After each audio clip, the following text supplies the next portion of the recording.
Hey guys, welcome to Emlyn in the Mix, Season 2, Episode 10 for the 20th of March 2021.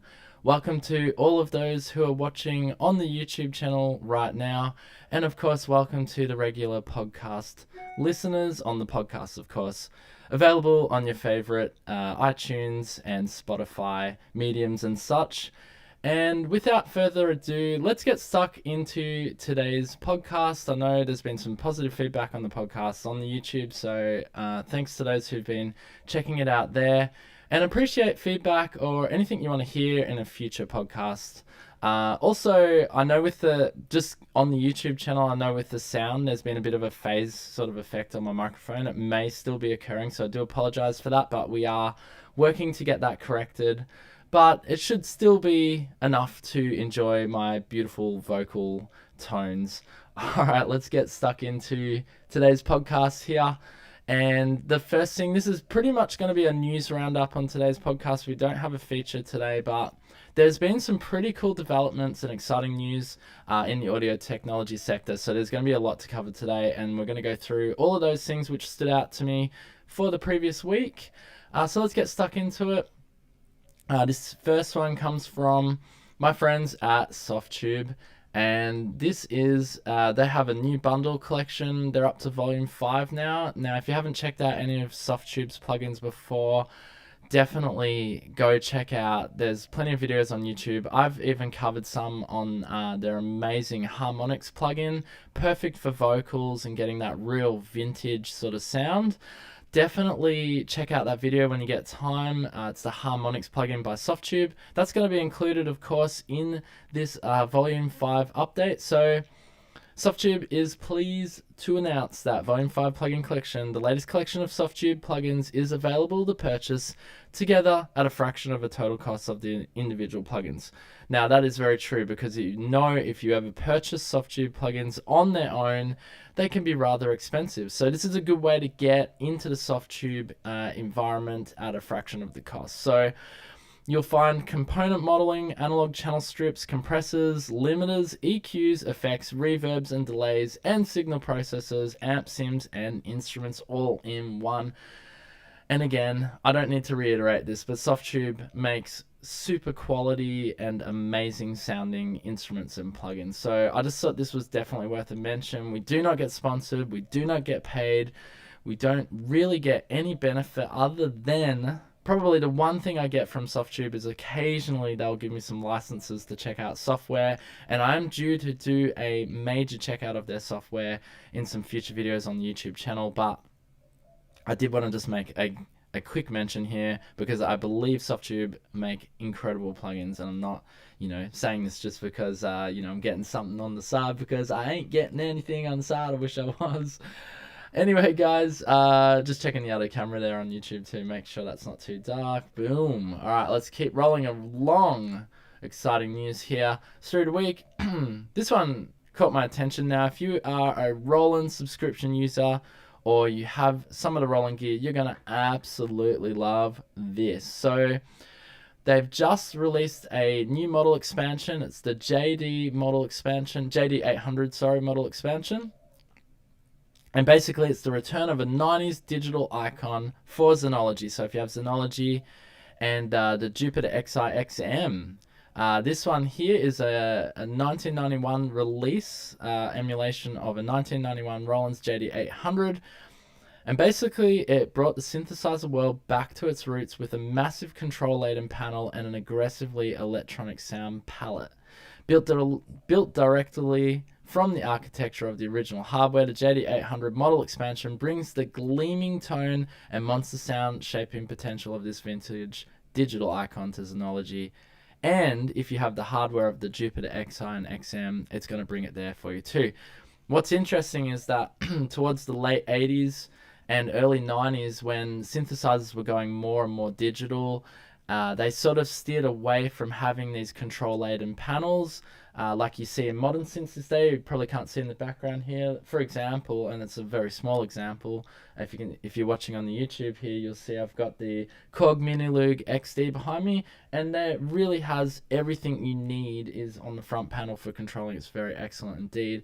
So that's one really cool concept about what was brought back with this particular synthesizer, but it's not about how it looks and the controllability, although the controllability is good, but it's more about how it sounds. So let's just start. I've got a quick video here. We're just going to play back. I won't play back the whole thing because it's 9 minutes long, but we will just play back a part of this video just so we can get a sound or hear some of the sound of the Roland JD800. So here we go. In this video, we're going to look at the JD800 model expansion. Released in 1991, the JD800 brought the synthesizer world back to its roots with a massive control-laden panel and an aggressively electronic sound palette. It soon became a favorite of music producers throughout the 90s and beyond. Combining the original JD800 waveforms with advanced modeling techniques, the JD800 brings the gleaming tone and monster sound shaping potential of this vintage digital icon to your DAW and compatible Roland hardware. During this overview, we'll take a look at the JD800's powerful synth.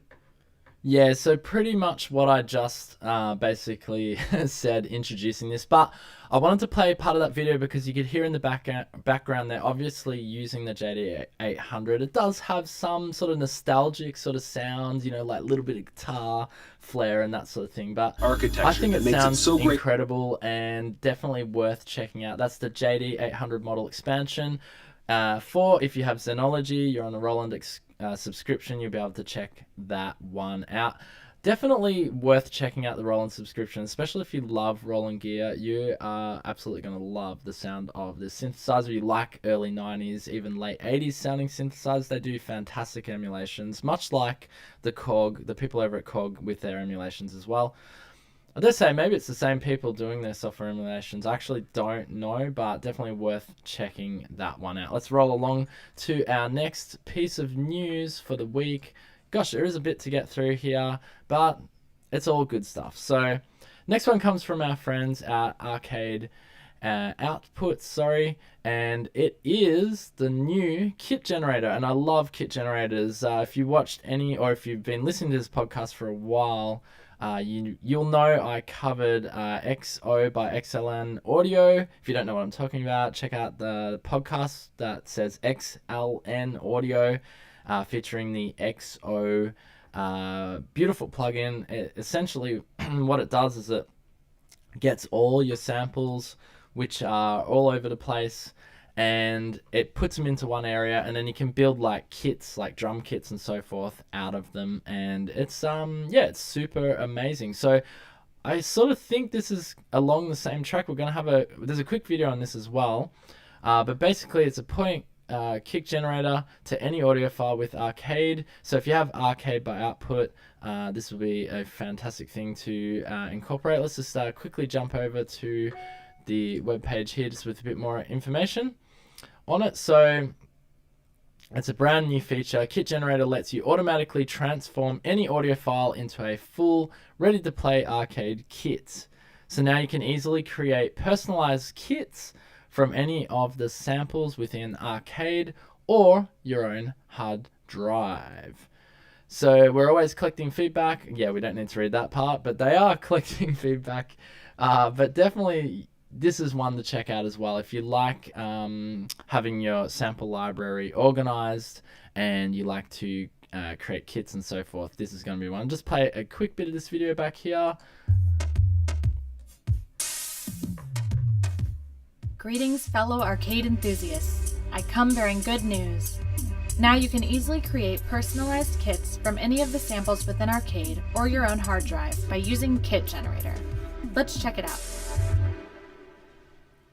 Once you've chosen a line within Arcade, select the Samples tab. Then simply click Generate Kit on any sample to get started. You can also generate a kit using your own samples. Simply drag them into Arcade, hover over the one you want to use, and click Generate Kit. Yeah, that's cool. Arcade will then analyze the chosen sample. Each time you generate a kit, the results will be unique. Welcome to Kit Generator. Play around to see all the wonderful ways in which Arcade has already treated your sample. Choose from one of 6 FX presets at the center of your screen to swap out the adjustable macros and nestle your kit into the ideal sonic space, or turn off the FX altogether. If you want, you can always play the full original loop on the high C of Arcade's keyboard. Alright, anyway guys, I think you get the idea of what it does. So it's just a very good way to have your samples organized in a library form, and using the power of Arcade by Output, definitely one to check out. Again, we're not sponsored by any of these companies. I just do shout outs to them because I believe what they're doing is forward thinking and awesome, and that's exactly why I want to feature them on the podcast. So well done to Output, and definitely I'm going to check out Arcade. We'll do a video on that at some stage. All right, let's move along to our next piece of news here. And this comes to us from our friends. Actually, I got one. This is for the Android users. Yes, I'm catering to the Android users here today. So if you're into the DJ software, especially the Pioneer DJ environments, then this one is for you guys, because Rekordbox is now available for Android. It's up to version 3.0, and so it's basically what Rekordbox is, for those of you who don't know. It's an improved user interface of their DJ software. So Rekordbox is you get all your music, you put it into your Rekordbox, and then you can use it with the Pioneer DJ software. But now you can actually sort it through. If you're an Android user or have an Android phone, you can basically sort it on your phone now, all your music library and tracks. So it basically has an improved user interface and a host of new features, making it quick and easy to prepare music for your next performance. So I just thought I'd just do a quick shout out to my Android users out there. I know I'm not an Android user, but I definitely want to cater to you guys, because I know that when you get new software and new cool things that you can do stuff like this, then it's very exciting. And I don't even think this is available on iOS to be able to do this on your phone. Definitely is available on Mac OS, because I have it.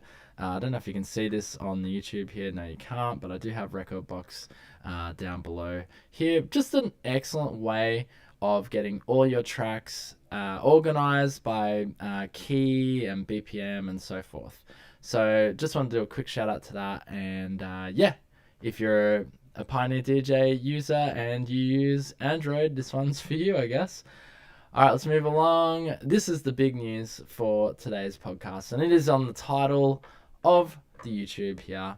And this comes from, I guess, our friends. They're all our friends, aren't they? iZotope and Native Instrument merge. So, wow, what does this mean? So I wanted to talk on this a little bit, and feel free to leave your comments in the comments section, or feedback in the comments section regarding this story and what your thoughts are on it. Is it going to be a good thing, or is it going to be a bad thing? This is what I guess a lot of music enthusiasts who have been following these companies for many years are probably thinking. And I'm just going to share my thoughts on it today. I'm not ranting. I just want to share what I think about this story. I'm just going to click on this Find Out More to see if we can get a bit more information.